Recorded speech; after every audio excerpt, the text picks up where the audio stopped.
I said to myself, I was not going to have friends and enemies. I was going to have only competitors. You can't compete with destiny. You have to have the killer instinct. In Nigeria, billionaires can be made overnight, but it can also disappear within seconds. One day you're on top of the world, and the next you're drowning in debt. Femi Otedola has lived both sides of that story. Once the flamboyant king of diesel, he lost almost everything when the markets crashed. But instead of disappearing, he turned failure into fuel and came back stronger, richer, and more dangerous than ever. Today, Otedola is more than a billionaire. He's the man who saved Nigerian banks in crisis, reinvented his fortune in power and finance, and raised a family that now shapes Africa's music, fashion, and culture. Once, in the early and mid-2000s, when you hear Otedola, you think yachts, Ferraris, and endless parties. He was badly written off when his empire crumbled. And slowly, he transformed his legacy from flamboyance to influence, investing in power when Nigeria needed light, and gradually becoming a force behind the continent's future. Welcome to AfriwealthWise, where we ignite the spirit of financial independence and entrepreneurship in Africa's future billionaires. Whether you're building wealth from the ground up or scaling up your existing ventures, we're here to guide you towards financial freedom. Let's discover the truth behind the man, Femi Otedola, and uncover the keys to unlocking your financial potential. By 2008, Femi Otedola was the ruling king in Nigeria's oil industry. He reigned through his company, Zenon Petroleum, and he successfully controlled so much of the diesel that powered Africa's biggest economy. He was everywhere. To many, he represented Nigeria's new wealth, bold, loud, untouchable. To some, he was such a wasteful man who should be giving out money to the poor. But the thing unknown to many, including Otedola at that time, is that no empire is built on diesel alone. Otedola's rise had been fueled by loans, massive loans from Nigerian banks eager to back his growing empire. And when the global financial crisis struck, oil prices fell and Nigerian stock market collapsed, those banks came calling. Suddenly, the billionaire who once seemed unstoppable was drowning heavily in debt and struggling badly.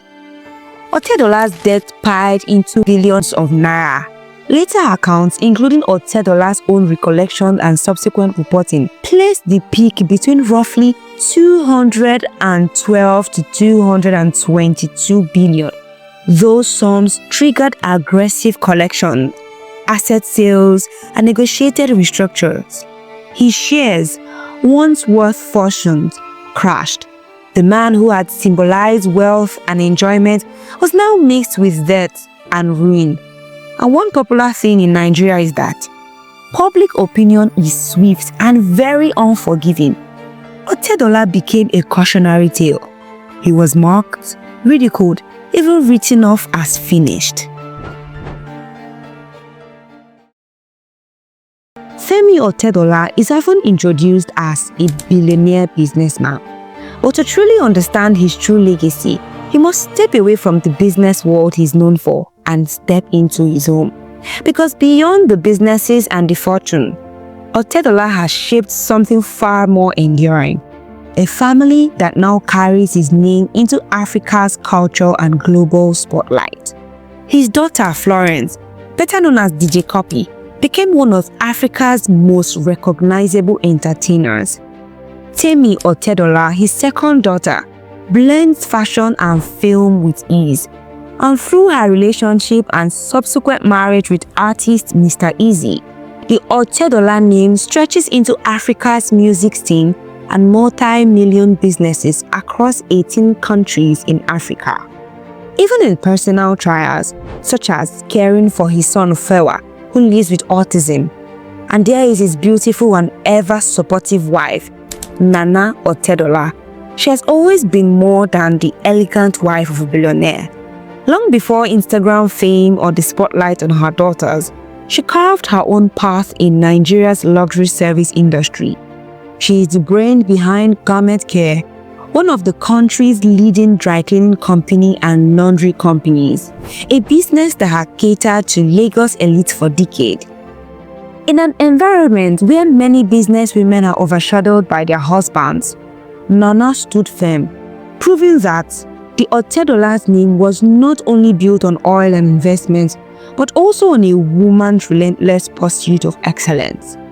Femi never saw Nana's ventures as separate from his own success. He invested trust, resources, and encouragement, making it clear that her ambitions were not just welcome, but essential to the family's vision. This model of support has become the Otedola's family hidden strength. So while the world sees their fortune and fame, what holds them together is a culture of lifting each other up. The message is clear that whatever bullets they face outside, they stand shielded because they have built an ecosystem of support at home. But his legacy does not end with family. Over the years, Otedola has built a record of philanthropy, funding education, healthcare, and relief for disaster victims. In a nation where wealth often disappears into private vaults, his gestures remind Nigerians that fortune carries responsibility. In 2003, Femi Otedola was not yet a billionaire. He was pushing diesel door to door, riding in the van with the driver, delivering jerrycans to small markets and workshops, wearing jeans and a polo. His ambition was raw, his hustle relentless.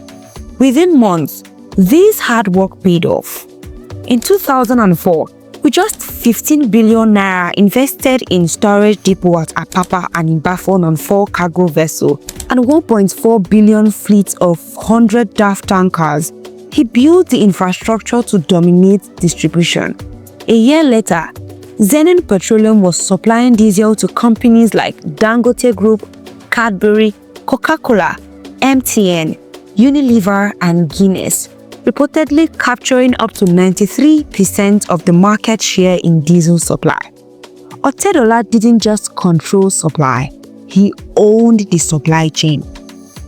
Through his shipping arm, Seaforce, he became Nigeria's largest private ship owner by 2007, commanding a fleet capable of moving over 150,000 metric tons of fuel at a time. His vessel, named after family, became silent symbols of his ambition. With Zenon's volume came confidence, and in 2007, 10 Nigerian banks approved a 1.5 billion naira syndicate loan to Otedola, funding Africa's largest premium motor spirit storage facility. He also acquired a controlling 55% stake in Africa's Petroleum, later Forte, boosting its market value from 36 billion naira to 217 billion naira in just 6 months. In just 4 years, this was no longer the story of a hustler, it was the ascent of a king. Now here is the juicy part. During Otedola's debt crisis that exploded to about 220 billion naira, it was a moment of reckoning. He surrendered estates in Lagos, Port Harcourt and Abuja, emptied truck parts and filling stations, handed over storage tanks in Apapa, bank shares, oil stocks. He even relinquished his Bombardier private jet just to keep the nightmares from swallowing him whole. Instead of taking AMCON's offer to debt restructuring, Otedola chose another path. Behind the scenes, he restructured Forte Oil, formerly African Petroleum, emerging leaner but in control.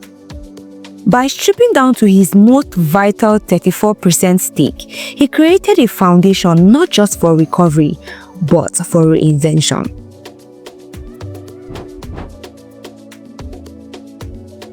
Most men would have disappeared after losing over 200 billion naira. Femi Otedola did not. He rebuilt, not in oil again, power and finance, two industries that shaped the future of nations.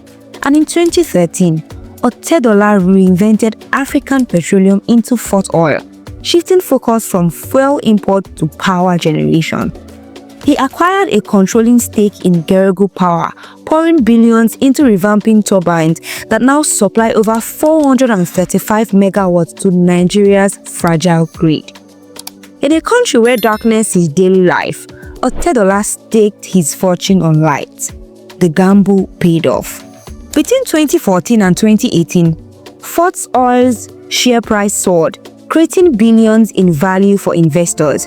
And in 2019, Otedola executed one of the most strategic exits in Nigerian corporate history by selling his 75% stake in Forte Oil to Prudent Energy at a reported valuation of over 64 billion naira. He walked away not weaker, but liquid, ready for the next play. That next play was Geregu Power.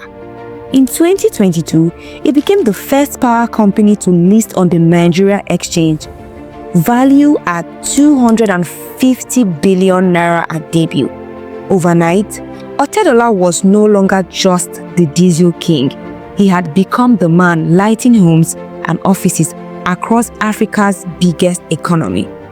Then, in 2021, Otedola acquired a substantial stake in FBN Holding, the parent of First Bank, Nigeria's oldest and most influential financial institution. He's currently sitting on the board of the First Bank of Nigeria as the chairman since January 2024. If you're ready to start your journey towards wealth, join the AfriwealthWise community. Subscribe, share your thoughts, and connect with others who are not just dreaming of success, but actively building it. Together, we can transform Africa's financial future and create lasting legacies. Drop a comment below. How would you come out of the crisis if you were Femi Otedola?